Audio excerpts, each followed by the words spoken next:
Hi friends, that's the lovely view I have today. I'm just sitting beside the river, the Huon River, and I thought I'd do a quick podcast from here. So I want to talk about stress and worry and anxiety, and how it appears that it's a widespread thing now in the West. It's always been an issue with the countries that the West has bombed and imperialized and meddled in.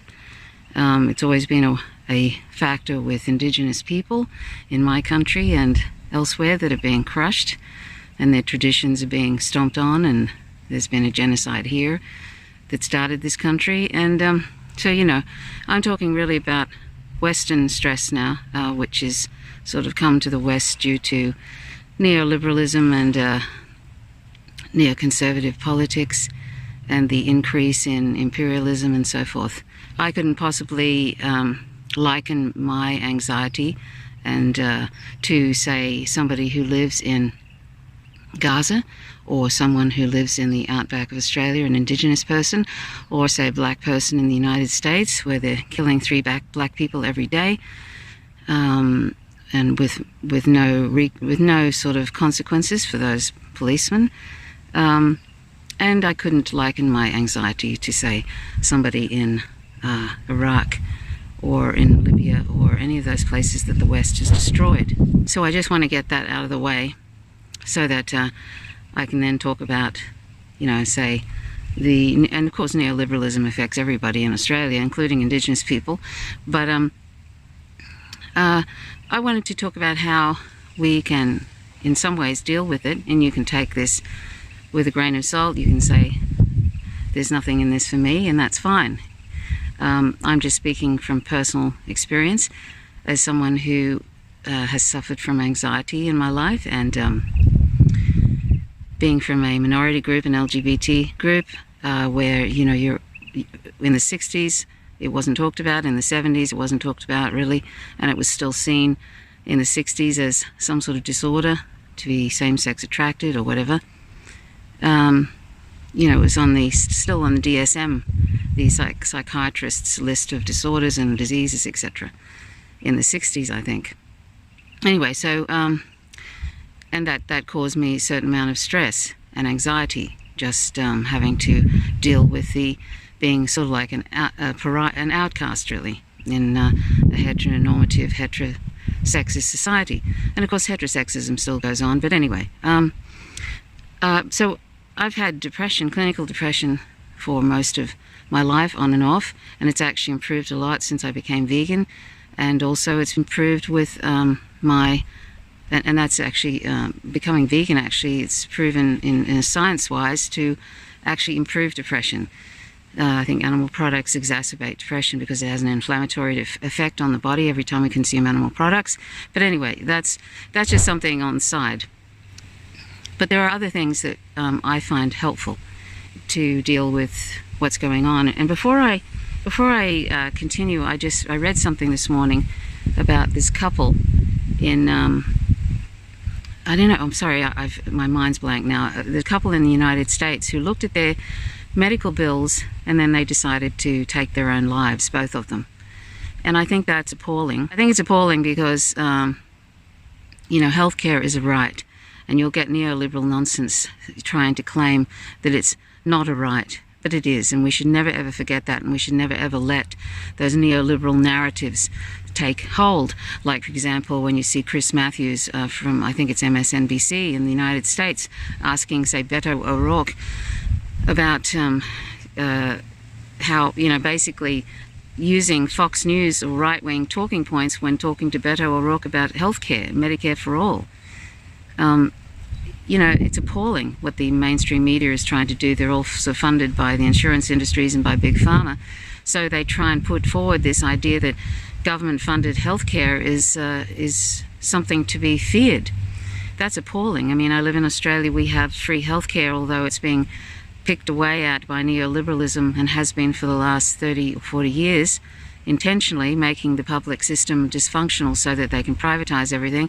And also health insurance industries are moving in, and I had to take out health insurance 25 years ago because I had a condition that I was on this waiting list in a public hospital and couldn't get it done in time. So I had to take out private health insurance. But that's Australia used to be completely free healthcare, and we had a very functional public hospital system. I know because I was a registered nurse, and I've been a registered nurse on and off all my life, and so I know what it was like at varying stages. I'm getting off the track about stress and anxiety, but it's all related. So I know what it was like in the late 70s as a student nurse. This idea that private hospitals were better than public was a nonsense. And it still is a nonsense, actually, except that they're making the public system dysfunctional here so that they can sort of say, well, look, it's dysfunctional, let's just privatize everything.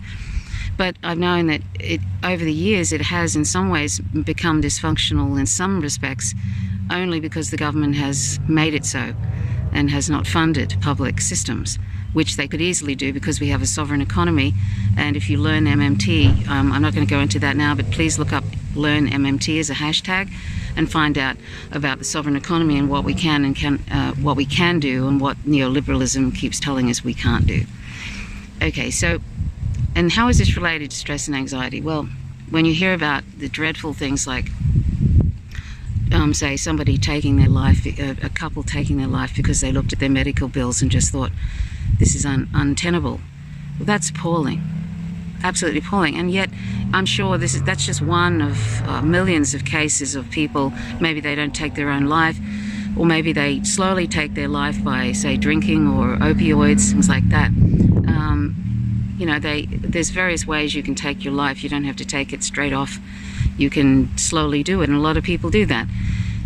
There's a lot of people I know in the United States aren't coping. Terrible stress and anxiety over that. There's a lot of people here in Australia now. We have very large amount of people have great big personal debts here in Australia.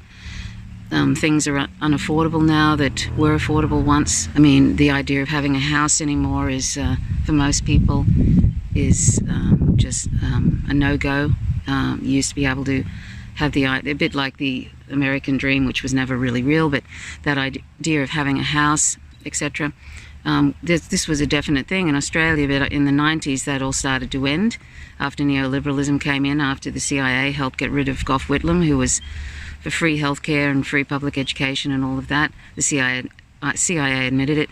And ever since the getting rid of the ousting of Gough Whitlam, a democratic socialist prime minister here in Australia, it's been a downhill slide. I've lost my track here. Sorry, I'm weaving all over the place here, but I'm getting to it. So anyway, there's a lot of people who have now great personal debt, and they will never be able to afford their own house, and so forth, that kind of thing. And neoliberalism has helped destroy communities, and this is my point here too. Anxiety and stress.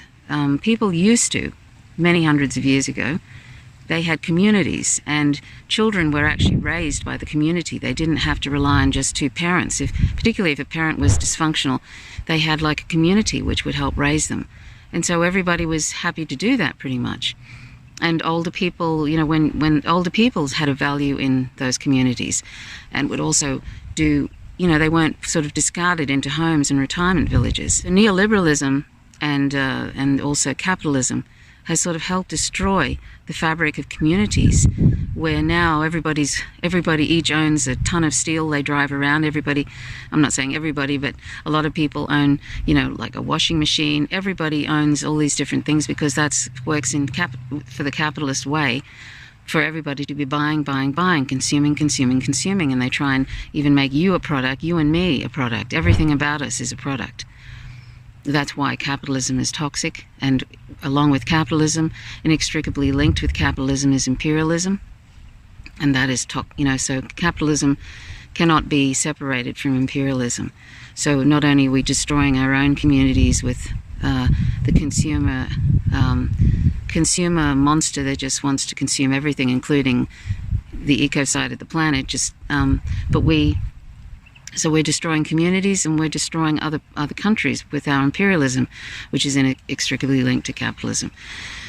So you can't, this is something that I believe anyway, you can take this how you wish, but I sort of feel like you cannot have that sort of thing going on the planet, and of course, and just dumping all over indigenous people, and dumping on the land, literally just dumping toxins into the waters and stuff, and animal agriculture, which is one of the major drivers of the climate crisis, and just ignoring everything that we're doing, basically, which is leading to our own extinction, the sixth mass extinction, which we're on the front lines of. You can't have that going on and there not be some sort of mental health crisis with people. This is something that really psychology doesn't really embrace. It tends to just kind of think that this is all what, if you have anxiety or stress, it's either your work or you have some sort of personal thing happening in your life. But they don't really look at the total umbrella that is above everything, which is the possible imminent human extinction due to our outrageous treatment of the planet and our non-veganism. And look up howtogovegan.org. That's my vegan podcast to find out more about that, and check out the 2 memes I'm going to put here. So you can't have sort of the imminent human extinction, which is coming due to our inability to curb our consumerism, inability to end the corporate takeover of the governments, the inverted totalitarianism that's happened, where basically governments are owned by corporations and there's nothing seems to be able to stop them now. You can't stop that. We could stop it, but it would be very, very difficult. We could slow it down, but I don't think at this point we can stop what's happening to the planet now, the runaway global warming. And I'm not trying to be pessimistic. I just feel the science is there now. And, that's sadly how it is. But so you have that, and that's in people's consciousness. And then you have, and so that's causing lots and lots of stress and anxiety for people, obviously, because, because we're animals. We're animals, and we have this flight or flight thing in our limbic system, in our amygdala, where we know that there's a danger, even if it's not really that conscious, it's there. We know that, and now it's actually becoming very pressing where it's conscious, and people sort of know that something is not right and that things are kind of dire. On different levels they know. And there's a lot of people who are trying to pretend it's not happening and just keep on partying and or drinking away the time to try and deal with it. Or there are people who are killing themselves because they can't live in a world that's so dysfunctional. And on top of that, then of course, there are people literally dying because climate crisis is killing people, like in Japan, with 75 people died recently over the summer, and thousands are hospitalized because of the heat. Climate change is killing people, right? Climate crisis, I shouldn't call it climate change, that's stupid. The climate emergency is killing people all over the place by the thousands or tens of thousands, right? So our amygdala kind of knows this sort of, or, it's very conscious now. It's even beyond that. It's very conscious. You can see it if you just pay the slightest bit of attention. Even with the mainstream media trying to keep that sort of downplay it and stuff, you can still see it, right? So that must cause an incredible amount of stress for people and anxiety, whether they're really, really conscious of it or whether they're not. We're animals just like other animals, and we know something's wrong and it's dangerous. The question, then there's the situation that is very obvious, is that people are having a lot of trouble just living because of neoliberalism and neoconservatism. People see the government's giving hundreds of billions of dollars to fund the military for their exploits overseas to line their pockets. The weapons industry is doing very well, thank you very much, and the rest of us are disposable, the politics of disposability. So people can see that now very clearly, that we are at this level now of disposability. That's everybody, not just the homeless people, which should never be a thing. Homelessness should never be a thing.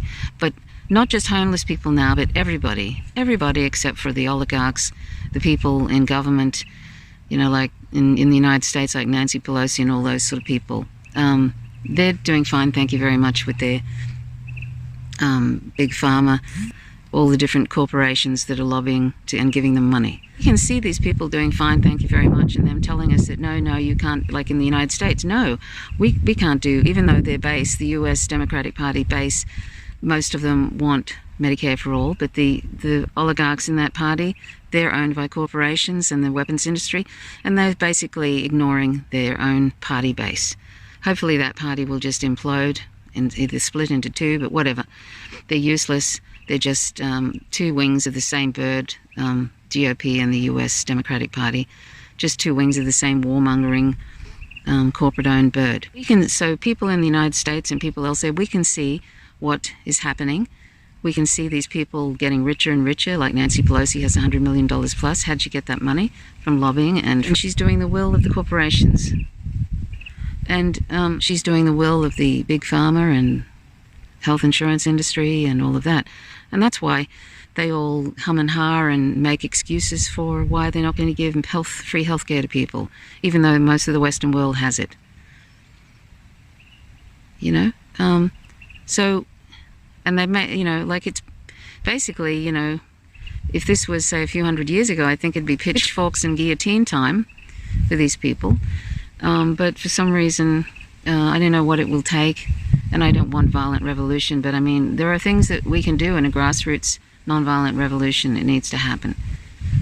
Like the sort of yellow vest stuff, but without the violence, of course. There's agents provocateurs in the yellow vest movement, but we're going to have to take control of our own destinies, and should have done that many, many years ago, because basically now we're all disposable. And that, of course, when you know that can cause incredible stress, right? And anxiety. When you know that the governments just see you as something that they'd rather you, if you get sick, they'd rather you die so you don't suck up any resources. They'd rather you die than do what's right. Old people, disposable. Homeless people are vilified and disposable in the United States. That indicates a spiritual death to me of that country. I'm not saying everybody's like that, but to basically now start vilifying people trying to put in prison people trying to help homeless people when there shouldn't even be homeless people in a sovereign economy which can afford the things that can take care of that. But to be putting people in prison for that, to be putting people in prison who are giving water and food to migrants, like that they tried to do when the fellow from No More Deaths, who was giving aid to somebody and they've tried to make it a felony. That sort of thing. When the world has become sort of like taken over by these sort of governments, which are really our rulers now, of course that's going to cause lots and lots of stress and anxiety for people. And if you're finding trouble living, which a lot of my friends in the US are having trouble living due to neoliberalism and all the awful things that are happening, of course, the stress levels would be off the roof. And so we have to find ways of managing that. And one of the ways I've found is by taking action in some ways, either in a local level, but also, talking about this stuff so that it doesn't become normalized and so we don't just end up sinking, because it'll keep going. So if we don't do anything, we're just going to end up at the bottom of the river, basically, because they don't care. Okay, so we have to be proactive about this stuff and not wait so it gets so dire that it's almost at that point. Those are some of the things. And dealing with stress on a personal level, when you've got a government that doesn't give a shit about you, basically, and is sort of it's really that, I don't like that saying, but it really is. They've really made it a kind of dog eat dog.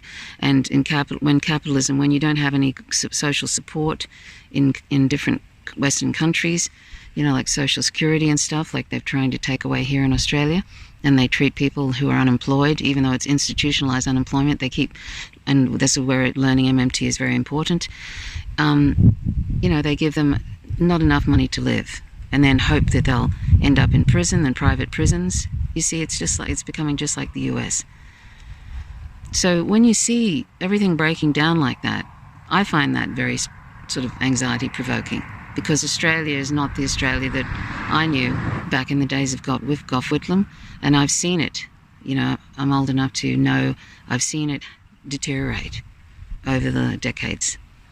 I've seen it go downhill in this neoliberal mess. And I have to say the two major parties here are just pretty hopeless. Labour Party is a neoliberal party, and the coalition is just appalling. So, but on a personal level, the way I deal with it, and sometimes I don't deal with it very well, anxiety, but the way I deal with it when I feel like it's getting out of control is I spend limited amounts of time on social media, because I think that's kind of become this real toxic mess now. Paid trolls and just trolls, people who would, hopefully they'd never talk to people like they do in real life, but who knows. But it's a toxic mess, and so I try and limit that. I also try and do things that are nurturing to me, like being in nature. Walking is really important, or exercise is really, really important. Really important. It's daily exercise is vital. Even if you don't feel like it, even if I know people when they're suffering depression, which I do get, it can be really, really difficult. It seems like getting to the door is an effort, but it's something that one must do particularly if one gets depression. You have to exercise. But I think that's vital for everybody. We're not getting enough exercise because we're sitting behind computers too much or sitting with our devices. So that's vital. Eating is so important, and I urge you to go vegan, not because it's probably the healthiest thing you can do and it's delicious. A plant-based diet is delicious. But going vegan, if you're not ingesting violence, it's violence, all of it. Animal products are products of violence, and we need to stop destroying animals' lives. They're sentient, and we need to stop destroying the planet. So if we're involved in that, we're causing anxiety for ourselves, and of course we're destroying sentient animals' lives. They're tortured and they're killed by the trillions every year, literally. And we're destroying the planet. So every bite that we take that's an animal product, we may as well be taking little bits of poison into our body, and we may as well consider that we're consciously killing off other species and destroying our own nest, the planet, which is the nest of other sentient animals. So we need to stop doing that and go vegan. Stop being involved in that kind of violence, because that is causing us anxiety whether we realize it or not, because we know we shouldn't be doing it, really. That's why so many people don't want to hear about what's happening to non-human animals. They don't want to hear about it. They don't want to think about it, and they try and shut you up when you talk about veganism, because there's a cognitive dissonance there. Okay, so diet is really, really important. And being involved in ending these imperialist wars is really, really important, because we can't be doing what we're doing to others on the planet, brown and black people, and destroying the lives of millions, and it not be affecting us in some way. We cannot be a part of that system and not be causing ourselves anxiety and stress when, on some level, when we're causing so much violence, Western imperialism, to these countries and to these people, these innocent people there. So we have to be involved in anti-war, anti-imperialist things, and sharing independent news so that people become aware of it, because we don't hear about that in the mainstream media. There's a whole lot of different things we can do, and we must do them, because at this point, like I say, we're disposable on the planet to these politicians and these oligarchs.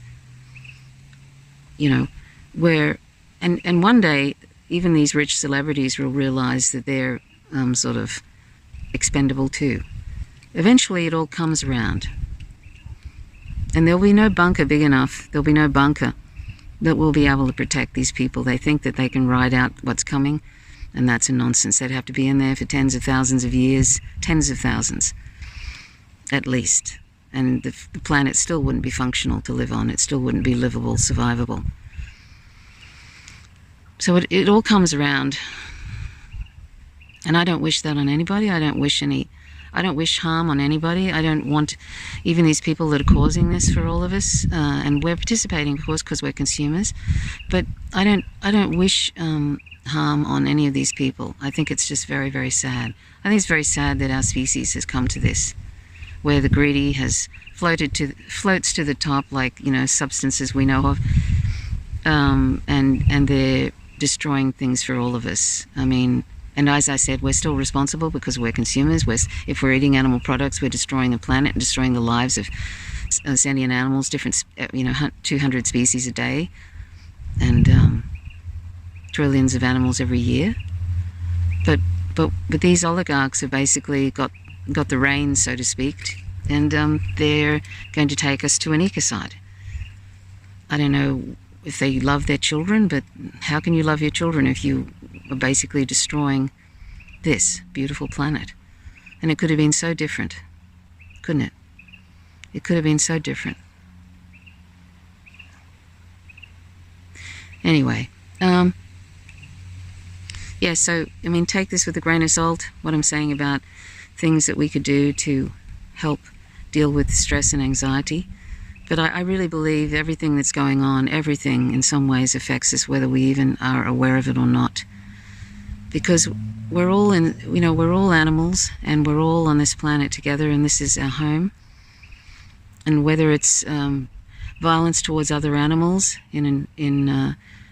that we cause because we're not vegan, or whether it's the violence towards black and brown people and the white supremacist imperialist wars that we're waging for resources and hegemony, whether it's just everyday interactions, even online. People think that it doesn't mean anything when you say awful things to people online because you don't know them, but it does.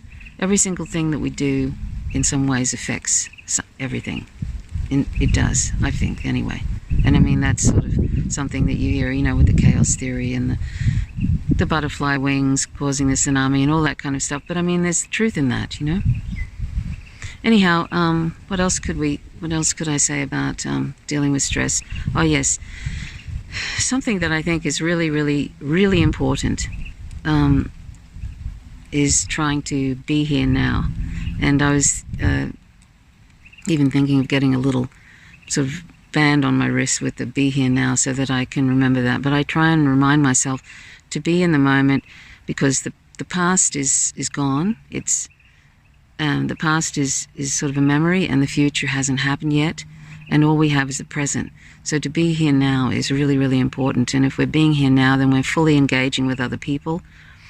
And I'm not good at that. I sort of sometimes I'm often thinking about thinking about different political things and thinking about topics that I might want to do for Faint Signals from Vega and all of that.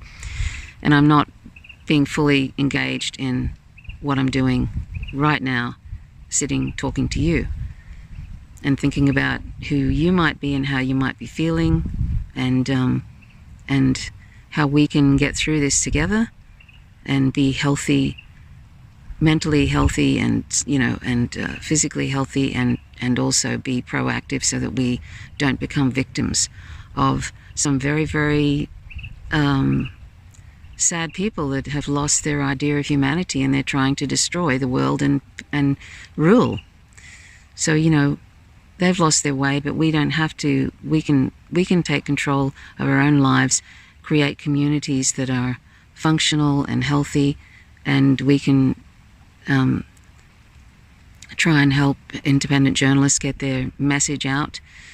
We can try and do things to benefit others. There's a whole lot of things that we can do, and it starts also with looking after ourselves, because if we're a cot case, if we're in a state and completely overwhelmed, then then we can't really do anything. We can't really do much.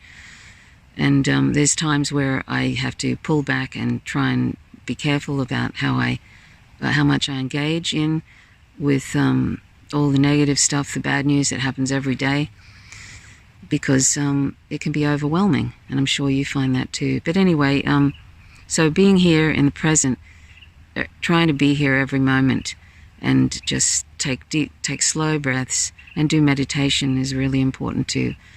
Just watch the thoughts go by, but don't grasp onto them, and try and sort of just be more centered. Meditation and being here now when you're just walking about. Because there's beautiful things happening right now that we miss because we're so caught up in the future or the past. This is a nice thing to do, sitting beside the river talking, and I'm glad there wasn't much wind because it was really gusty just before.